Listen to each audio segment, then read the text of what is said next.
Hi guys, welcome to my YouTube channel. आज के video में आप लोग को हम सिखाएंगे वाज वर का यूज़, जो कि आप लोग हमारे वीडियो में अंत तक बने रहेगा। और जो हमारे चैनल पर अभी नए बच्चे आए हैं वो हमारे चैनल को लाइक करिए, सब्सक्राइब करिए और ज़्यादा से ज़्यादा शेयर करिएगा। चलिए देखिए, आज के टॉपिक हमारा है वाज वर का यूज़। देखिए हमने क्या लिखा है, यूज़ ऑफ वाज। हमने आपको बताया था पिछले भी वीडियो में कि यूज़ माने होता है प्रयोग, और देखिए यहाँ पर लिखा गया ऑफ। ऑफ माने होता है का। देखिए यूज़ माने होता है प्रयोग, ऑफ माने का होता है, और वाज का हिंदी होता है देखिए था। इधर देखिए साइड में हम लिख दे रहे हैं, वाज का हिंदी होता है देखिए था। और यहाँ देखिए वर लिखा है तो वर का हिंदी देखिए दो होता है। देखिए वाज का हिंदी होता है था कामा थी, और ये वर जो लिखा है इसका हिंदी होता है थे। ये देखिए एक बार फिर बताते हैं आप लोग को। देखिए हमने बताया है कि देखिए यूज़ माने होता है प्रयोग, ऑफ माने होता है का, वाज का हिंदी देखिए होता है था भी होता है और थी भी होता है। यानी वाज का हिंदी दो होता है, एक होता है था और दूसरा होता है थी। और देखिए वर लिखा है, इसको वेर नहीं पढ़ते हैं, वर पढ़ते हैं। वर वर का हिंदी होता है थे। तो इस प्रकार हम इंग्लिश में बोलेंगे कि यूज़ ऑफ वाज वर, और हिंदी में बोल सकते हैं। तो यहाँ से आप हिंदी निकालेंगे वाज से। देखिए वाज की हिंदी बताएं भाई था और थी, और देखिए वर का हिंदी होगा थे। तो इस प्रकार यहाँ से हिंदी निकाले था थी थे का प्रयोग। हिंदी में बोले तो था थी थे का प्रयोग, और इंग्लिश में यूज़ ऑफ वाज वर।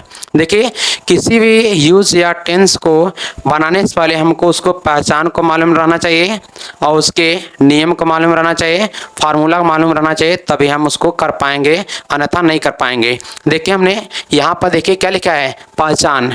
पहचान को इंग्लिश में हम कह सकते हैं डिफिनेशन, जिसको बोलते हैं परिभाषा। देखिए यहाँ पहचान हमने लिखा है तो ताकि आप लोग अच्छे समझा सकें, इसलिए हमने क्या लिखा है पहचान। देखिए हमने लिखा है इसका प्रयोग वहाँ करते हैं। देखिए यूज़ है इसलिए हमने लिखा है इसका प्रयोग वहाँ करते हैं। देखिए इसका प्रयोग वहाँ करते हैं जब वाक्य के अंत में, जब वाक्य अंत में देखिए था थी। हमने था थी आपको अभी बताया है कि वाज का हिंदी होता है था थी। देखिए था थी थे। अब इन तीनों में से देखिए, इन तीनों में से आदि शब्द आता है तो वाज वर का प्रयोग कहलाता है। मतलब वाज वर जो यूज है इसको पहचानने के लिए आपका था थी थे, इन तीनों वर्डों में से कोई भी वर्ड आता है तो कौन सा यूज कहलाएगा, यूज ऑफ वाज वर। अब देखिए आगे हम बढ़ते हैं। आप लोग को देखिए, आप देखिए लिखा है रूल। हमने आपको बताया था कि किसी भी यूज या किसी भी टेंस को जितने उसके हेल्पिंग वर्ब होते हैं उतने उसके रूल होते हैं। तो यहाँ देखिए दो ठो आपके हेल्पिंग वर्ब है, वाज और वर, तो इसके दो रूल बनते हैं। यदि एक इसमें तीन हेल्पिंग वर्ब रहते हैं तो तीन रूल बनते हैं। जैसे आपको पिछली वीडियो में हमने बताया था इज एमआर का, देखिए उसमें तीन नियम बने थे, लेकिन इसमें दो सहायक क्रिया है इसलिए इसमें दो नियम बने हैं। देखिए यहाँ पे लिखा है नियम, और यहाँ पे हमने लिखा है एक, और नियम को इंग्लिश में क्या कहते हैं, रूल। देखिए हमने यहाँ पे लिखा है नियम नंबर, देखिए नियम, और क्वेश्चन में रूल लिख दिया है। यदि आपसे कोई पूछता है कि नियम को इंग्लिश में क्या कहते हैं तो आप लोग क्या बताएगा, रूल। देखिए लिखा है रूल नंबर 1। देखिए लिखा है, ध्यान समझिएगा, ही सी इट नेम आई। देखिए आई, यहाँ पर आई भी एक क्वेश्चन बनेगा, ध्यान देखिएगा। देखिए ही सी इट नेम आई, तथा एक क्वेश्चन कर्ता के साथ वाज का प्रयोग करते हैं। देखिए इनमें से कोई वह आएगा। देखिए यहाँ पर आपको ध्यान देना है कि आई एक क्वेश्चन है। देखिए हमने लिखा ना ही सी इट नेम आई, आई भी एक क्वेश्चन में यहाँ बन जाएगा। यानी अगर कोई पूछता है कि आई कहाँ कहाँ एक क्वेश्चन बनता है तो आपको बोलना है कि वाज वर के यूज में और पास्ट कंटिन्यूअस टेंस में। देखिए हमने लिखा है ही सी इट नेम आई, तथा एक क्वेश्चन कर्ता के साथ वाज का प्रयोग किया, इसलिए हमने ब्लैक्स दिखा दिया ताकि यही मेन है। देखिए वाज का प्रयोग करते हैं। नियम नंबर पहला आपको यही याद रखना है कि ही सी इट नेम आई, तथा एक क्वेश्चन कर्ता के साथ वाज का प्रयोग करते हैं। अब देखिए नियम नंबर 2 लिखा है, और नियम का आपको पता है इंग्लिश में कहते हैं रूल, यानी देखिए रूल सेकंड है आपका। देखिए रूल सेकंड में लिखा है यू वी दे, तथा बहुवचन कर्ता के साथ वर का प्रयोग करते हैं। किसका प्रयोग करते हैं? वर का। मतलब इन तीनों में से कोई आएगा। यू को हिंदी में बोलते हैं तुम, और वी को हिंदी में बोलते हैं हम, और दे को हिंदी में बोलते हैं वे। इनमें से तीनों में से कोई भी आता है, ये तीनों बहुवचन आएंगे, बहुवचन में आएंगे, तीनों के साथ किसका प्रयोग करेंगे? वर का प्रयोग करेंगे। आपको मैं बार बार बोल रहा हूं कि आई को आपको ध्यान देना है। आई पास्ट कंटीन्यूअस टेंस में और वाज वर्ब के यूज में आई एक क्वेश्चन बनता है। अब देखिए, किसी भी यूज या टेंस को हम बताते हैं कि सबसे पहले हम सिंपल बनाते हैं। साधारण के बहुत सारे अंग्रेजी होते हैं, जैसे सिंपल हो गया, अफर्मेटिव हो गया, असर्टिव हो गया, ये सब साधारण के अंग्रेजी हैं। देखिए हमने लिखा है यहाँ पर सिंपल। अब देखिए सिंपल का हिंदी होता है साधारण, और सेंटेंस की हिंदी होता है देखिए वाक्य। देखिए एक बार फिर देखा, सिंपल का हिंदी होता है साधारण, यहाँ देखो मैंने साधारण लिख दिया है, और सेंटेंस माने होता है वाक्य। इस प्रकार इस पूरे का हिंदी होगा साधारण वाक्य। अब देखिए हम पढ़ते हैं फार्मूले पर।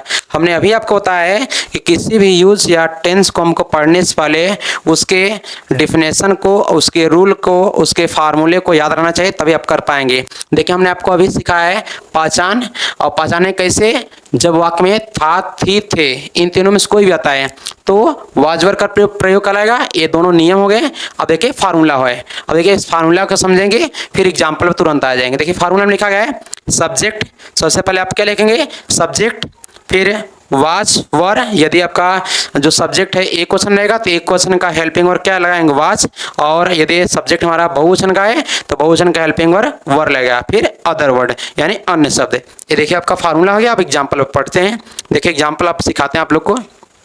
देखिए वह, देखिए एग्जाम्पल है वह गरीब था। देखिए भाई लास्ट में था आया, देखिए यहाँ पर हम देखिए गोला करें, सर्कल करें, लास्ट में देखिए था आया, तो हमने बोला ना कि इन तीनों में से कोई आएगा। देखिए था आया, देखिए यहाँ पर देख लिए वह गरीब था, देखिए आपका आ गया, चाहे था आए, चाहे थी आए, चाहे थे आए, था, थी, थे, इन तीनों में से कोई भी आता है वाज वर्ब का प्रयोग कराता है। देखिए वह गरीब था, तो ये वाज वर्ब का प्रयोग है। आपको याद रखना है कि पास्ट इंडेफिनिट टेंस में और वाज वर्ब के यूज में कोई पूछता है डिफरेंस क्या है, दोनों में अंतर क्या है, क्योंकि दोनों में था आता है। जैसे हमने देखिए यहाँ पे लिखा है वह गरीब था, एक वाक्य हुआ, और एक हुआ मैं विद्यालय गया था। दोनों में अंतर क्या है? क्योंकि वो आप उसमें था है, इसमें था है। तो यदि कोई ऐसा सेंटेंस पूछता है कि दोनों में अंतर क्या है, एक यूज है, वो टेंस है, कैसे पहचानेंगे? देखिए वह विद्यालय गया था, उसमें क्रिया है जाना, इसलिए वो क्या हो गया? टेंस हो गया। और वह गरीब था, इसमें क्रिया नहीं है, इसलिए क्या हो गया? यूज हो गया है। और कौन सा यूज हुआ? वाज वर्ब का यूज हुआ। यानी आपको ध्यान देना है कि था, थी, थे वाज वर्ब के यूज में आता है और पास्ट इंडेफिनिट टेंस में भी आता है। तो यदि क्रिया आया तो पास्ट इंडेफिनिट टेंस हुआ, और क्रिया नहीं रहा तो वाज वर्ब का यूज हुआ। बात समझ आ गई ना? देखिए अब आगे बढ़ते हैं। वह गरीब था, तो देखिए इसको बनाते हैं। देखिए ही माने भी वो होता है, सी माने भी वो होता है। अगर ही थी रहता तो हम क्या लगाते? सी। और अब देखिए था आया तो क्या है? ही। हमने लिखा था पहले वीडियो में जमा के कि ही माने वो होता है पुरुष के लिए, और सी माने वो होता है स्त्री के लिए। देखिए यहाँ पर आया वह गरीब था, तो आप फार्मूला देखिए। फार्मूला में लिखा गया सबसे पहले सब्जेक्ट देखिए इधर साइड में बना रहे हैं। देखिए सब्जेक्ट क्या हो गया? ए ही। देखिए ही लिख दिया भाई, देखिए ही हो गया, हमारा सब्जेक्ट हो गया। और ही इसलिए लिखा है क्योंकि था, और ही अगर थी रहता तो हम क्या लिखते? सी, क्योंकि ही माने भी वो होता है और सी माने भी वो होता है। ही माने वो होता है तो पुरुष के लिए, और सी माने वो होता है स्त्री के लिए। देखिए ही लिख दिया। अब वाज और वह लगाना है, तो ही देखिए एक क्वेश्चन है, हमने यहाँ देखिए लिखा है, देखिए ही आ गया पहले ही, तो ही, सी, इट, नेम, आई, इन पांचों में से कोई भी आता है तो हम क्या लगाएंगे? वाज लगाएंगे। देखिए ही हमारा एक क्वेश्चन है, तो सहायक क्रिया क्या लगाएंगे? वाज। देखिए सब्जेक्ट प्लस वाज वर्ब, इन दोनों में से कई लगाना है सब्जेक्ट के अनुसार। देखिए ही हो गया, फिर हमारा ही एक क्वेश्चन है तो क्या लगेगा? वाज। अब बचा क्या? Other word. अदर माने अन्य, वर्ड माने शब्द होता है, तो अन्य शब्द में क्या बचा है? गरीब। तो गरीब का इंग्लिश क्या होता है? पुअर। देखिए यहाँ पे लेते हैं POOR। इस प्रकार हमारा सेंटेंस समाप्त हुआ है वाला। अब देखिए साधारण वाक्य था नहीं, हमने यहाँ आपको सिखा रहे हैं सिंपल सेंटेंस। वह गरीब था, साधारण वाक्य, इसमें नकारात्मक नहीं है।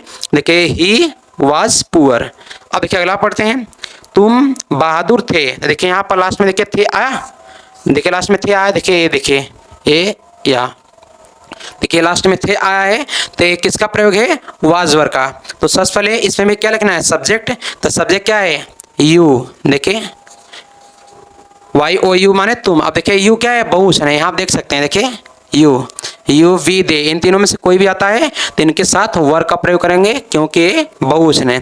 देखिए यू लिख दिया, यू के बाद देखिए सब्जेक्ट हो गया, वाज वर लगाना है, तो यू क्या है हमारा, बहुवचन है, तो बहुवचन सहायक क्रिया क्या लेंगे, वर, WERE। देखिए वर लगा दिए, सब्जेक्ट प्लस वाज वर हो गया, बचा क्या अदर वर्ड, तो अदर वर्ड में क्या बचा है, बहादुर। बहादुर को इंग्लिश में क्या कहते हैं, ब्रेव, तो यहाँ पे लिखते हैं ब्रेव, BRAVE, फुल स्टॉप। देखिए ये भी हमारा तैयार हुआ। चलिए देखिए अगला एग्जाम्पल आपको बताते हैं। देखिए मैं चालाक था, देखिए भाई लास्ट में था आया है तो किसका प्रयोग है, वाज वर का। हमने आपको बताया है कि यदि लास्ट में था, थी, थे आता है और क्रिया न दिया हो तो वाज वर का यूज़ हो गया, और क्रिया दिया हो तो पास्ट इंडेफिनिट टेंस हो गया। तो देखिए इसमें देखिए मैं चालाक था, तो मैं एक इंग्लिश क्या लिखेंगे, आई, क्या लिखेंगे, आई। अब हमने बोला है कि वाज वेयर के यूज़ में और पास्ट कंटिन्यूअस टेंस में वाज जो आई रहता है एक वचन आता है, पास्ट कंटिन्यूअस टेंस में और वाज वेयर के यूज़ में आई एक वचन बनता है। देखिए यहाँ पर हमने लिखा भी है, देखिए तो देखिए ही, सी, इट, नेम, आई तथा एक वचन करता है तो वाज का प्रयोग करते हैं। तो आई एक वचन है तो आई के साथ एक वचन की सहायक क्रिया वाज लगाएंगे। देखिए सब्जेक्ट हमारा हो गया, वाज वर हो गया, बचा क्या अदर वर्ड, तो अदर वर्ड में क्या होता है, चालाक, तो चालाक का इंग्लिश कहता है क्लेवर, CLEVER, फुल स्टॉप। ये भी हो गया। देखिए अगला हमारा सेंटेंस है राधा अमीर थी। देखिए राधा अमीर थी, लास्ट में देखिए थी आया यहाँ पर, आप देखिए ये दिखा आपको लास्ट में देखिए थी आया है तो किसका प्रयोग है, वाज वर का। तो सबसे पहले क्या लिखेंगे, राधा। देखिए भाई नेम का इंग्लिश होता है नेम, देखिए हमने लिखा है ना यहाँ पर ही, सी, इट, नेम। नेम जैसे मोहन, राधा, कृष्णा, राम, सीता, कोई भी नाम आता है तो नेम का इंग्लिश नेम होता है और नेम हमेशा एक क्वेश्चन रहते हैं। देखिए राधा लिख दिया, अब राधा देखिए एक क्वेश्चन है, राधा एक क्वेश्चन है तो सहायक क्या लाएंगे, was, Radha was. Subject formula देखते देखते जाएगा, सब्जेक्ट हो गया, वाज और हो गया, बचा क्या अदर वर्ड, तो अमीर, तो अमीर का इंग्लिश क्या होता है, रिच, RICH, फुल स्टॉप। देखिए लास्ट हमारा सेंटेंस है वे किसान थे, लास्ट में थे आया, देखिए इसमें सब में किसी में क्रिया दिया है, नहीं दिया है। देखिए लास्ट में थे आया है तो किसका प्रयोग है, वाज वर का। देखिए वे है तो वे का इंग्लिश क्या लिखें, दे, देखिए यहाँ पे लिखा गया दे, देखिए THEY, दे हो गया सब्जेक्ट, सब्जेक्ट के बाद वाज वर लगाना है, तो दे क्या है, एक वचन है बहुवचन है, बहुवचन है, तो यहाँ पे लिखेंगे दे वर। देखिए दे वर हो गया और वर किसका अंग्रेजी लगा, थे का। देखिए वर हो गया, फिर बचा किसान, किसान, किसान अंग्रेजी कहता है फार्मर, FAMER। इस प्रकार हमने आपको 5 सेंटेंस सिखाया है। अब 5 तो हमने सिखाया है आप लोग को। देखिए यहाँ पर हमने देखिए लिखा है, अब देखिए मैं छात्र था एक हुआ, दूसरा देखिए वह खिलाड़ी था, और तीसरा देखिए हम कवि थे।